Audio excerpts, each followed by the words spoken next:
Yan mga boss, andito tayo ngayon sa warehouse. Bagong stock tayo ngayon. Ito yung mga nabili natin. Yan, meron tayong isang set ng mga railing, Tommy to. Tsaka may kasamang mga train. Tapos nakakuha rin ako ng mga skateboard. Yan, mga skateboard yan. Gaganda nung iba dyan. Meron nga lang mga sira-sira. Pero may makukuha tayo na okay dito. Ito naman, tawag dito, wayboard ba? Tapos, pennyboard. Yung pennyboard, ganda oh. Ganda pa ng condition nyo. Pag-isip ako kung bebenta ko muna yan or itatabi ko muna. Pero may scratch pala siya dito sa likod. May mga helmet din. Tapos maliit na skateboard ulit. Yan, helmet. Itong isa na to, ito. Kaya ako kinuha to dahil dito sa Tachi case ito. Tapos may Beyblade dyan mga bossing. Beyblade. Hindi pa natin alam yun nasa loob. Titignan na lang natin. Ito may nakita ko rito mga boss. Hindi sa akin to pero ang ganda oh. Ayan oh, Mitsubishi A6M50 Fighter mga boss. Tapos meron pa rin na motor Kawasaki 750R. Ayan, sayang. Hindi ko nakuha yan eh. Nakita mo ya? Ito po. Ayan. Tsaka trampoline na malalaki. Yung mga trampoline. Yan lahat yan. Auction house to mga bossing na puro gamit na galing Japan. Kung nakikita nyo yung mga nandun, di pa nasosold yan. Di pa na-auction. Yung mga nandito, yan na yung mga nasold. Yan yung mga nandito na part na yan, mga sold na yan. So, hindi pa pinipick up ng mga nakabili, ng mga seller na katulad ko. Ito, ang ganda na ito.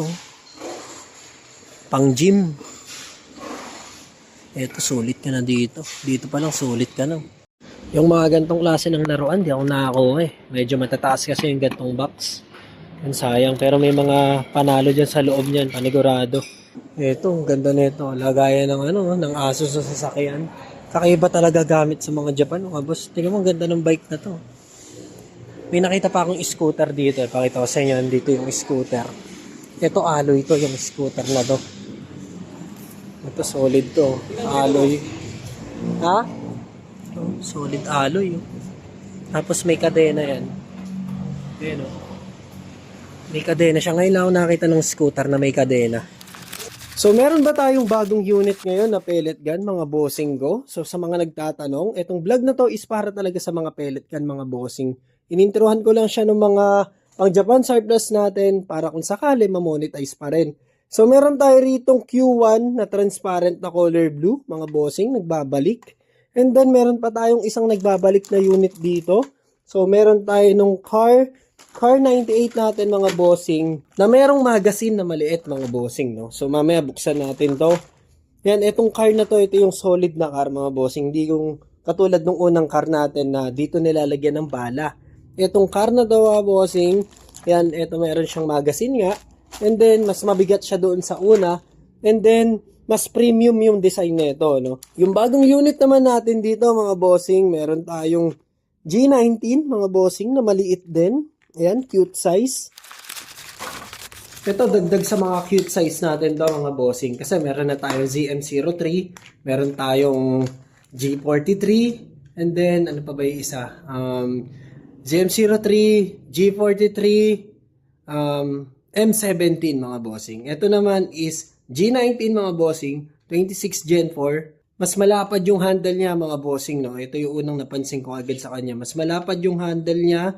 And then bulky yung magazine mga bossing. Yung sa slide niya, akala ko metal siya mga bossing. So hindi siya metal mga bossing, no? Hindi metal slide, walang metal sa kanya, pero mabigat. Pero ang kinagandahan dito, ayan, no? Auto lock siya mga bossing. Pag walang bala to mga bossing, ayan, nag-auto lock siya yung magazine niya, no? Nag-open chamber siya mga bossing. So sa FPS, ayan, check natin kung gaano kalakas. Gusto ko nang magkaroon ng FPS checker mga bossing talaga para ma-sure tayo kung gaano kalakas yung barrel. So siguro sa mga susunod na araw o order na ako nun para ma-check natin, no? Hindi yung bumabase lang tayo kung nakakabutas ba siya ng karton o yung iba kasi tinitignan ko talaga sa Google. May mga iba kasing nagbebenta online. So kompleto yung description nun. Doon din ako bumibase sa FPS. Pag nakita ko yung nakalist nila na FPS doon, yun na yung sinusunod ko. So, pagdating kasi sa mga pellet gun, mga bossing, minsan nagbabago yung FPS talaga nila. Minsan mas malakas doon sa unang putok, yung unang kasama, mas malakas yung FPS nila. Susunod, bababa ng konti. Pangatlo, bababa ng konti. Minsan naman, palakas. So, iba-iba talaga condition ng mga baril natin eh. Depende sa spring nito mga bossing. Depende kung gaano nyo nakatagal na gamit. Depende sa spring kung gaano na siya nakatagal na use mga bossing. Kasi yung spring minsan, lumuluwag na yung kakakasa. So, humihina rin pagtagal. Kaya nga may tinatawag tayo na pwede tayong mag-upgrade ng mga parts ng mga pellet gun natin. So, eto ang tagal na wala na ito mga bossing. Ngayon lang ulit tayo nagkaroon na ito.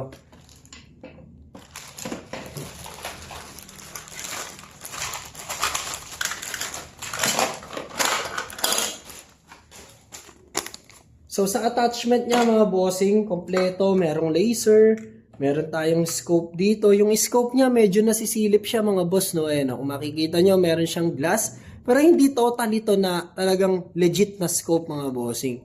Parang dummy scope pa rin daw mga boss. Pero ang kinagandaan niyan, naglagay sila ng medyo nagmamagnify doon pag sinisilip natin.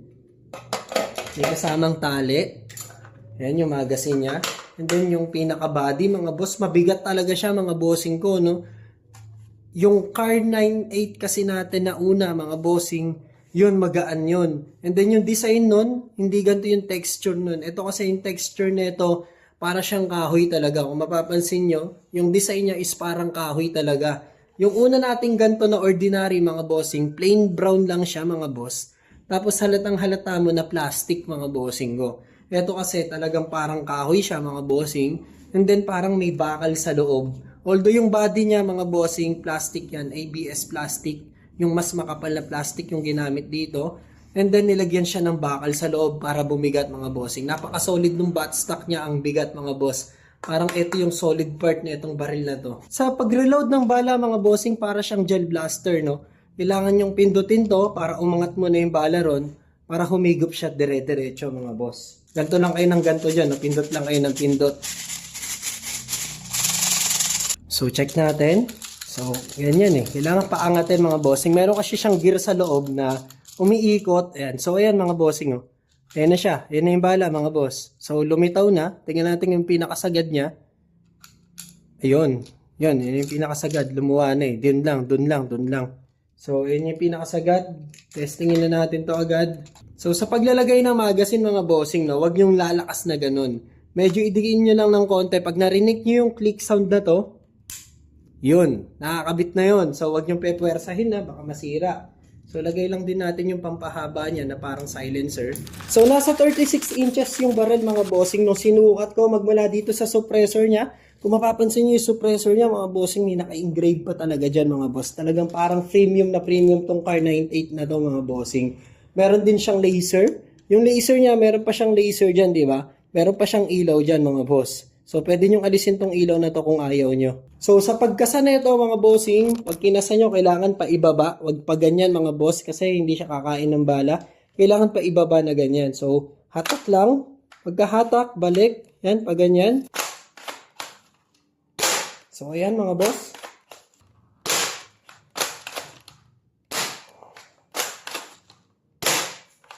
So, subukan naman natin doon sa brown. Ayan mga bossing, oh. Tumatago siya mga boss. Ayun, oh. Ayun, tumagos yung isa mga boss. Grabe, solid to. Grabe, lakas nito mga bossing. Yung karton na yan, solido yan mga boss. Makapal yan.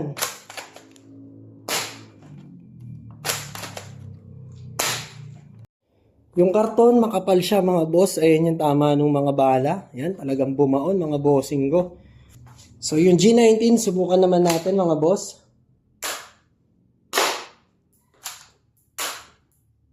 So hindi siya tumatagos sa karton mga boss.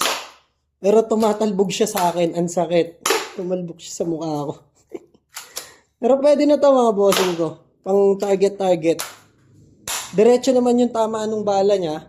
So, yung power niya lang, hindi siya kayang makabutas ng karton. Pero kaya niyang butasin tong paper bag na yan. Definitely, mga bossing, kaya niyang butasin yung paper bag. Pero yung karton is, tumatalbog lang siya. Bumabaon lang ng konti, pero hindi tumatago sa karton. So, okay din naman tong G19 na to, mga bossing. Design niya, maganda, malaki yung handle. May style yung dito sa may magazine niya. And then, bagong collection na naman mga boss sa mga nagko-collect ng mga baril na pellet gun. So, pangdagdag to sa collection nyo.